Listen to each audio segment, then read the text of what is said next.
Okay, so I will start. So welcome to an introductory session on KP astrology. Thanks everybody for joining. Uh, I hope this session will be exciting for you. So first I will start. I will means हम ये जो lecture है इसमें क्या क्या cover करेंगे. So first point is what is KP astrology. Second is importance of KP astrology. मतलब why KP. So astrology में इतनी सारी अलग अलग पद्धति है, बहुत सारी है. केपी है, पारंपरिक जिसको ट्रेडिशनल एस्ट्रोलॉजी कहते हैं, बहुत सारी अलग अलग पद्धति है. So why KP, so why there is a need of KP. And third is what we will learn in this course. ये जो हमारा कोर्स है उसमें हम क्या क्या सीखेंगे. So first of all what is KP astrology. So KP astrology also known as a Krishnamurti Paddhati was founded by Indian astrologer late Sir K.S. Krishnamurti, the genius and giant of the recent past. Here I have given the photo of Sir K.S. Krishnamurti. You can see.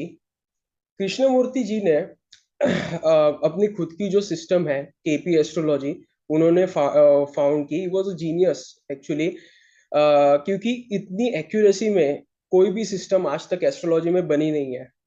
And he was actually extraordinary person. So इसमें ऐसा क्या अलग है. So Krishnamurti Paddhati is an advanced form of traditional astrology based on stellar astrology, also known as a nakshatra jyotish. Krishnamurti Paddhati जो है it is an advance form of traditional astrology only. Traditional astrology के जो basic principles है, मतलब 9 ग्रह जो है और 12 राशियां है, 12 भाव जो है, मतलब 12 हाउसेस, 12 जो 9 प्लैनेट्स है और 12 राशिज है, उसी के जो बेस प्रिंसिपल्स है, बेसिक प्रिंसिपल्स, उसी के ऊपर एडवांस रिसर्च करके कृष्णमूर्ति जी ने अपनी पद्धति जो है वो बनाई. और कृष्णमूर्ति पद्धति जो है वो कहती है कि भाई ग्रह जो है वो अपने नक्षत्र स्वामी के हिसाब से फल देता है स्ट्रांगली. नक्षत्र स्वामी बेसिकली, आप ट्रेडिशनल एस्ट्रोलॉजर्स के पास जाओगे तो वो कहेंगे कि उनका मतलब ट्रेडिशनल एस्ट्रोलॉजी मैंने भी सीखी हुई है इसलिए मुझे पता है, और बाद में मैंने केपी भी सीखी है. ट्रेडिशनल एस्ट्रोलॉजी में ग्रह जहां पे बैठता है और उसकी राशियां जहां जहां पे आती है वहां के फल मिलते हैं, ऐसा कहते हैं. कृष्णमूर्ति पद्धति कहती है कि ग्रह जो है वो उसके, वो जहां पे बैठता है और उसकी राशियां जहां जहां पे आती है, that will become the source and its nakshatra will deliver the results. ठीक है. सो इसीलिए Krishnamurti Paddhati is an advanced form of traditional astrology based on stellar astrology, मतलब नक्षत्र, स्टेलर मतलब नक्षत्र. ठीक है. Also known as a nakshatra ज्योतिष, जिसको नक्षत्र ज्योतिष भी कहा जाता है.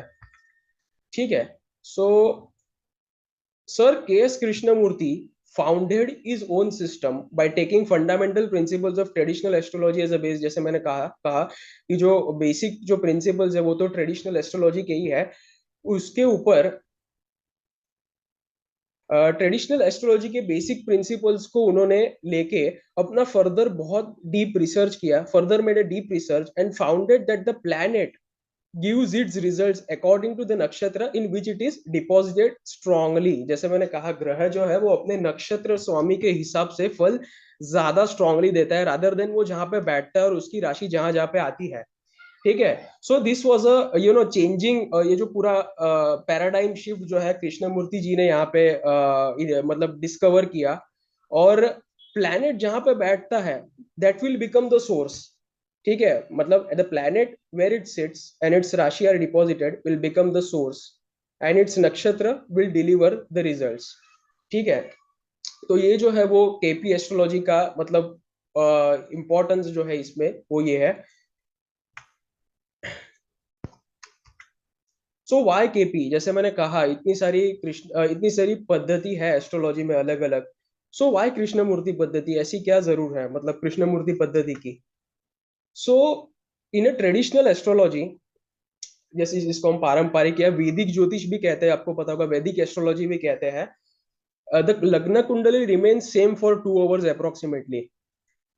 हर 2 घंटे के लिए लग्न कुंडली जो है वो सेम रहती है. अभी जिसको पता नहीं है तो लग्न का मीनिंग मैं बता दूं. लग्न मतलब the sign which is rising on the east horizon, मतलब ईस्ट होराइजन जो है आपकी जो स्काई मैप है, जहां से सूर्य उदय होता है ईस्ट साइड से, वहां पे ईस्ट होराइजन पे जो भी साइन राइज हो रही होती है वो आपके कुंडली में पहले भाव में एज एन एसेंडेंट, मतलब एज ए लगन आ जाती है।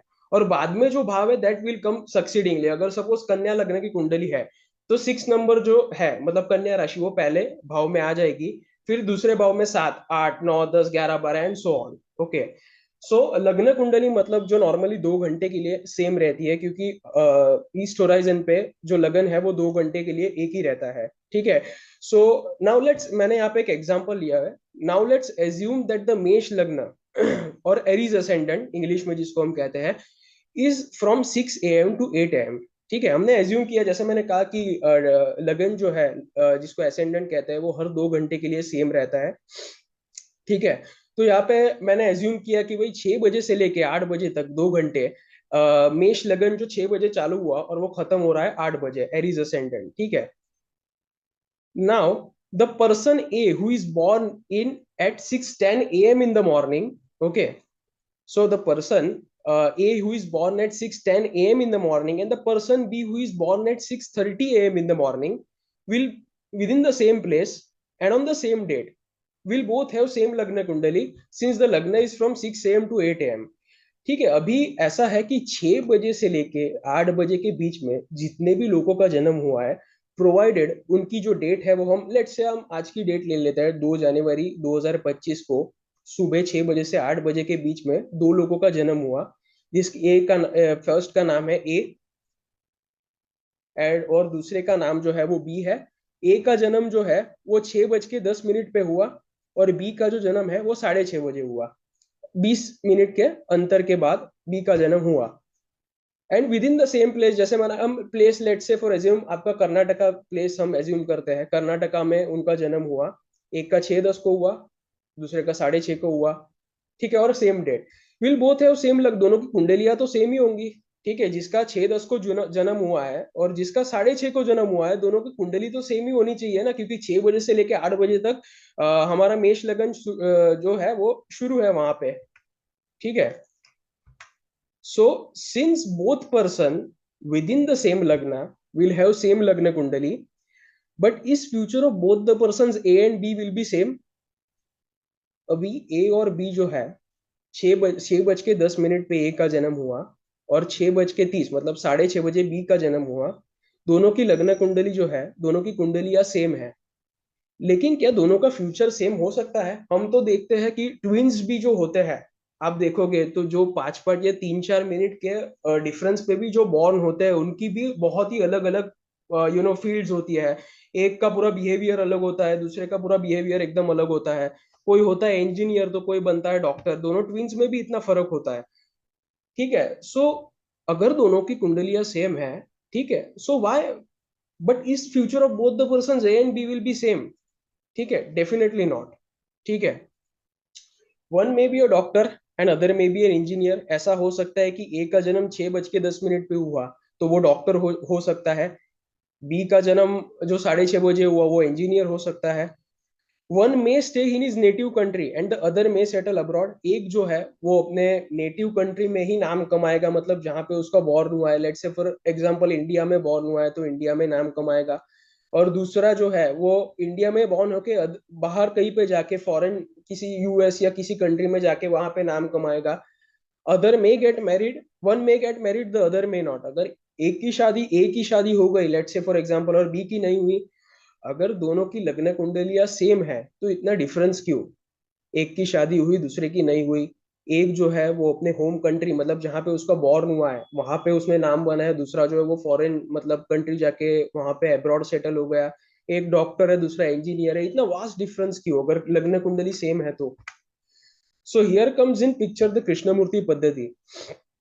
KP astrology, in KP we give predictions on the basis of sublord and its star lord. Krishnamurti Paddhati में हम जो प्रिडिक्शंस देते हैं that is on the basis of sublord and its star Lord.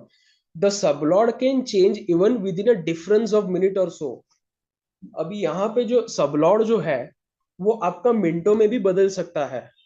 ठीक है। सो अगर 6:10 पे एक का जन्म हुआ, वो किसी उसका जब बॉर्न हुआ तब उसका जो फर्स्ट कस्पल सबलॉर्ड जिसको हम कहते हैं वो कोई एक्स प्लेनेट था, लेट से फॉर एग्जांपल सैटर्न था।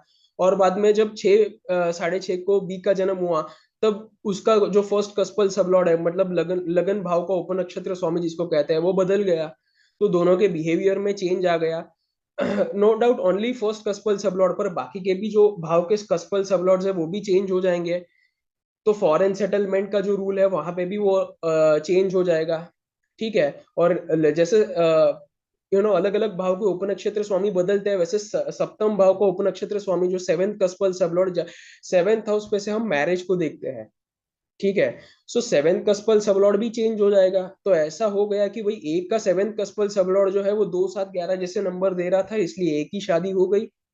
बी की शादी नहीं हुई क्योंकि उसका जो सेवेंथ कस्पल सबलॉर्ड है सप्तम भाव का उपनक्षत्र स्वामी, वो 2 7 11 जैसे नंबर नहीं दे रहा था।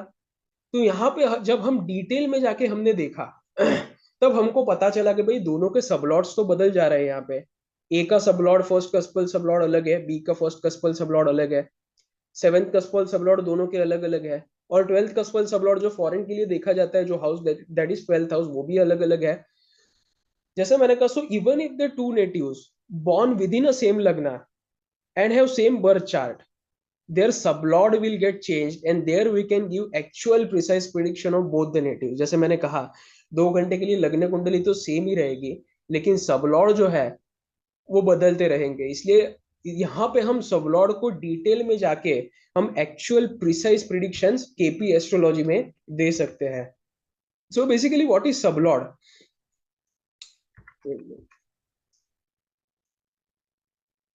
So what is sublord? So sublord means division of a nakshatra into 9 unequal parts in proportion of the Vimshottari Mahadasha. Sublord जो है वो एक नक्षत्र जो है उसके 9 भाग किए जाते हैं। They are divided into 9 parts, but they are not equal, they are unequal parts. जो नक्षत्र के 9 भाग हम करते हैं, they are not equal, they are unequal parts in proportion of the Vimshottari mahadasha. ये जो 9 भाग किए जाते हैं विच आर अनइक्वल, जो 9 डिवीजन हम करते हैं नक्षत्र के, that they are in proportion of the Vimshottari mahadasha. भी जिसको विंशोत्तरी महादशा मतलब नहीं पता तो मैं एक ब्रीफ में बता दूं। विंशोत्तरी महादशा का जो एजम्पशन है वो हम 120 ईयर्स का लगाते हैं एस्ट्रोलॉजी में। और वो 120 ईयर्स में हर ग्रह जो है उसको अलग अलग पीरियड दिया गया है। जैसे केतु को 7 साल दिया गया है, मंगल को भी 7 साल दिया गया है, शुक्र को 20 साल दिया गया है, बुध को जो है वो 17 साल दिया गया है, राहु को 18 साल दिया गया है, शनि को जो है वो 19 साल दिया गया है। ऐसे ही जो है अलग अलग ग्रह को अलग अलग स्पैन दिए गए हैं वो 120 ईयर्स के प्रपोर्शन में। सो हर ग्रह जो है उसका सब जो है, जैसे केतु का सब है, शुक्र का सब है, मंगल का सब है, वो जो है वो हम उसके हिसाब से उसके ऊपर से कैलकुलेट, उसकी लेंथ जो है सबलॉर्ड की वो हम कैलकुलेट कर सकते हैं। अब ये जो सबलॉर्ड जो है वो उसकी लेंथ जो है जैसे मैंने कहा वो अनइक्वल होती है। जैसे सबसे जो कम साल दिए गए हैं वो सूर्य मतलब सन के महादशा को सबसे कम साल दिए गए हैं 6 ईयर्स। और सबसे जो ज्यादा स्पैन है वो जो है दैट इज ऑफ वीनस, मतलब 20 ईयर्स का स्पैन जो है वो वीनस को 120 ईयर्स ऑफ विंशोत्तरी महादशा में दिया गया है। सो उस जिस जिस भी ग्रह का विंशोत्तरी महादशा का पीरियड जितना ज्यादा होगा उसका सबलॉर्ड की लेंथ उतनी ही ज्यादा होगी। और जिस भी ग्रह का जो सबलॉर्ड मतलब जिस भी ग्रह का जो ईयर्स कम होंगे उसके हिसाब से उसकी सबकी लेंथ होगी। जैसे कि सन की महादशा 6 ईयर्स की सबसे कम होती है, तो सन का सब जो होता है वो सबसे कम लेंथ का होता है। सो ये जो है दैट इज मैंने बताया जैसे that is the meaning of sublord. Sublord means the division of नक्षत्र into 9 unequal parts, that is important, nine not 9 equal parts, 9 unequal parts in proportion of the Vimshottari Mahadasha. In traditional astrology, a detailed predictions are given on the basis of नवमांश। अभी नवमांश जिसको पता होगा तो यहाँ पे हम sublord use करते हैं। ट्रेडिशनल एस्ट्रोलॉजी में है वो लोग नवमांश डिटेल में जाने के लिए नवमांश कुंडल यूज करते हैं। अभी नवमांश मतलब क्या? तो नवमांश मीन्स डिवीजन ऑफ अ राशि इनटू 9 equal parts। तो यहाँ पे फर्क है। सबलॉर्ड मीन्स डिवीजन ऑफ अ नक्षत्र, वहां पे नक्षत्र का डिवीजन हो रहा है 9 unequal पार्ट्स में।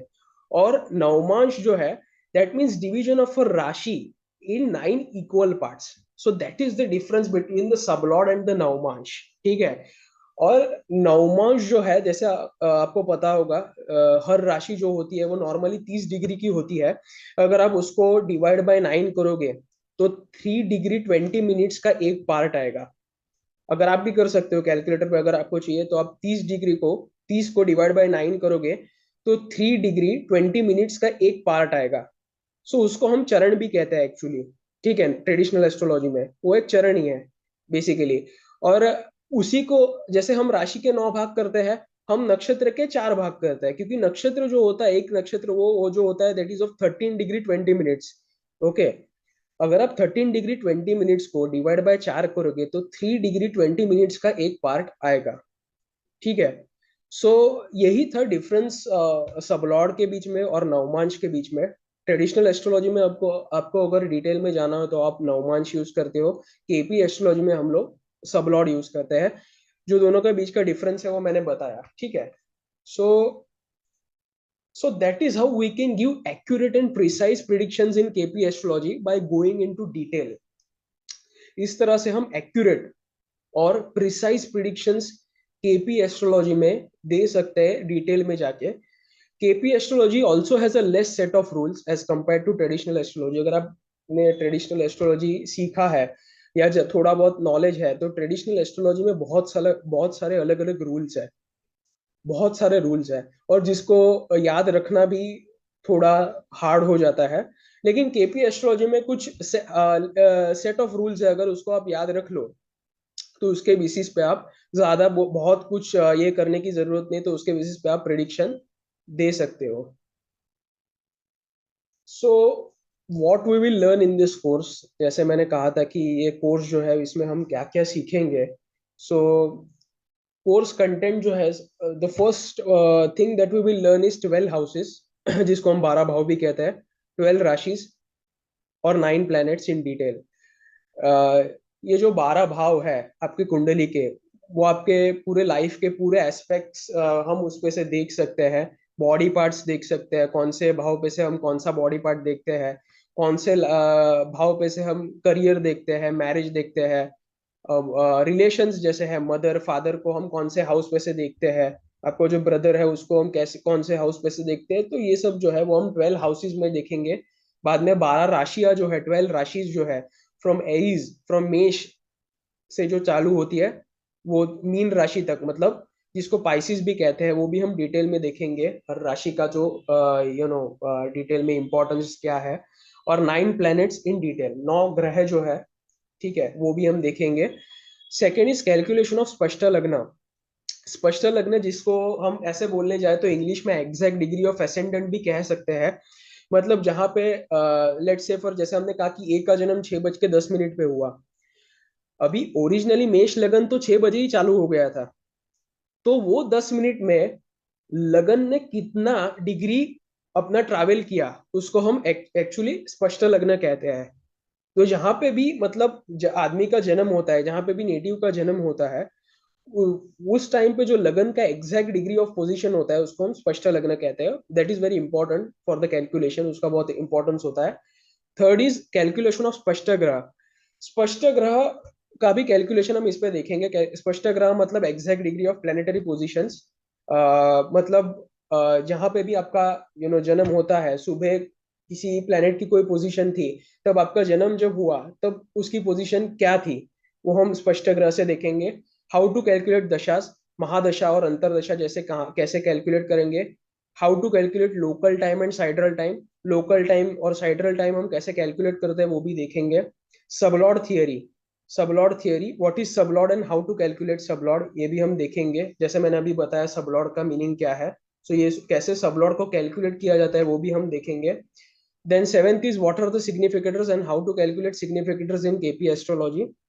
सेवेंथ पॉइंट इज सिग्निफिकेटर, मतलब जो भी ग्रह है कौन से भाव के रिजल्ट्स देने की कैपेसिटी रखते हैं उसको हम सिग्निफिकेटर्स कहते हैं। हाउ टू मेक निरायन भाव चलित कुंडली। केपी में जो है वो निरायन भाव चलित कुंडली यूज करते हैं हम लोग। अगर हमको ग्रह किस राशि में बैठा है ये जानना हो तो वो हम राशि चार्ट में से देखेंगे, लेकिन अगर प्लैनेट की पोजीशन देखनी हो तो वो हम निरायन भावचलित कुंडली से देखेंगे। ठीक है। So and ninth is what are ruling planets and how to time event on the basis of ruling planets.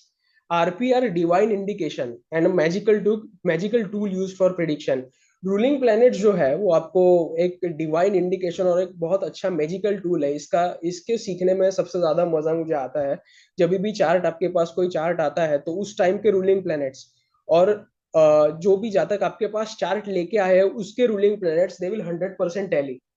और अगर नहीं टैली होते तो उसमें हम बर्थ टाइम रेक्टिफिकेशन भी करते हैं, तो वो भी हम सीखेंगे। रूलिंग प्लैनेट्स के मदद से आप लोग ऐसे ऐसे इवेंट प्रिडिक्ट कर सकते हो विदाउट द यूज ऑफ, अगर सपोज किसी के पास कुंडली नहीं है कि भाई मेरे पास मेरा बर्थ नहीं है, डेट ऑफ बर्थ नहीं, टाइम ऑफ बर्थ नहीं, प्लेस ऑफ बर्थ नहीं, कुछ भी नहीं पता, तो उस टाइम पे आपको रूलिंग प्लैनेट्स गाइड करते हैं। और विदाउट यूज ऑफ कुंडली आप रूलिंग प्लैनेट्स की मदद से भी इवेंट कैसे होगा, nature of event and the timing of event आप प्रिडिक्ट कर सकते हो। 10th is predictions using practical examples and also on the basis of horary। अभी horary मतलब जो है that is प्रश्न कुंडली, जो हम prediction पार्ट में क्या क्या सीखेंगे। So first is marriage, when मतलब कब होगी, लव और अरेंज मैरिज होगा, प्रपोजल कहाँ से होगा, डिवोर्स, सेपरेशन, ये सब चीजें देखेंगे। सेकेंड इज करियर, हाउ मतलब करियर कैसा रहेगा, जॉब या अच्छा या बिजनेस अच्छा। Third is finance, how will be the financial condition of the native, financial condition native की कैसी रहेगी। Fourth is education, so education मतलब primary education, higher education, overall education कैसा रहेगा overall. Then fifth is child birth, child birth मतलब संतान होगी या नहीं होगी, अगर होगी तो कब होगी, और होगी तो कैसे होगी, नॉर्मल डिलीवरी रहेगी या सिजेरियन डिलीवरी रहेगी, वो भी हम देखेंगे इसमें। और जैसे मैंने कहा 1 to 249 प्रश्न कुंडली के मतलब आपके सामने जो भी जातक आता है, अगर उसकी आपके पास बर्थ चार्ट नहीं है, उसके पास उसको टाइम नहीं पता, डेट नहीं पता, प्लेस नहीं पता, तो उसके पास से 1 से लेके 249 के बीच में कोई भी एक नंबर लेके आप प्रश्न कुंडली बना के उसको करेक्टली आंसर कर सकते हो। अब ये जो 249 है नंबर, यही क्यों, तो ये जो है 249 they are sublots basically. 249 is a number, मतलब 249 सबलॉट्स होते हैं, 249। तो अगर आप 27 into 9 करोगे, मतलब एक नक्षत्र के 9 भाग करोगे, तो 27 into 9 विल बी 243। और ऊपर के जो 6 सब है दे विल बी एक्स्ट्रा। सो वो कैसे, तो वो भी हम सबलॉट थियरी में सीखेंगे, ठीक है। So and next will be what we will learn is health, कैसी रहेगी ओवरऑल जातक की जो हेल्थ है, whether it will remain good और bad. Then comes foreign settlement, मतलब जो जातक जो है वो यहाँ पे नेटिव यहाँ पे सेटल होगा या फॉरेन कंट्री में अच्छी तरह तरीके से सेटल होके वहां पे अच्छा करेगा। And the last is longevity, मतलब जिसको हम आयु कहते हैं, मतलब कितना नॉर्मल आयु रहेगा आदमी का, लाइफ स्पैन, वो भी हम देखेंगे। Then 11th point is how to give muhurta in KP astrology. Traditional astrology में मुहूर्त देने की जो सिस्टम है वो अलग है, और केपी एस्ट्रोलॉजी में जो मुहूर्त देने की जो सिस्टम है, मतलब किसी को अगर मैरिज करना हो तो उसका हम मुहूर्त देते हैं, ठीक है। सो मुहूर्त कैसे देते हैं कृष्णमूर्ति पद्धति में, वो भी हम जानेंगे। एंड 12th इज birth time rectification which is you know extremely important क्योंकि KP astrology is a time sensitive system. जैसे मैंने कहा मिनटों के अंदर सबलॉट बदल जाता है तो आपको मेक श्योर करना है जो भी कुंडली आपके पास आती है उसके सबलॉट्स करेक्ट होने चाहिए। तो वहां पे आपको रूलिंग प्लैनेट्स गाइड करते हैं, जैसे मैंने कहा ruling planets are very useful in that case. So birth time rectification is very important aspect in KP astrology, क्योंकि within a fraction of within a minute और so सबलॉट gets change, अगर सबलॉट बदल जाएगा तो आपका पूरा prediction change हो जाएगा। सो सब you have to make sure as an KP astrologer that the sublot should be correct, ठीक है। सो ये जो कोर्स है duration will be 5 months approx, ठीक है। Mode will be online and classes will be twice और thrice in a week, ठीक है। तो for more details you can contact on this number 7043328065, ठीक है, ये मेरा नंबर है, आप इस पर कॉन्टेक्ट कर सकते हो। So thank you very much for joining this session. Okay, so आपको अगर जो भी Q&A अभी है आपके माइंड में जो भी सवाल है वो भी आप पूछ सकते हो।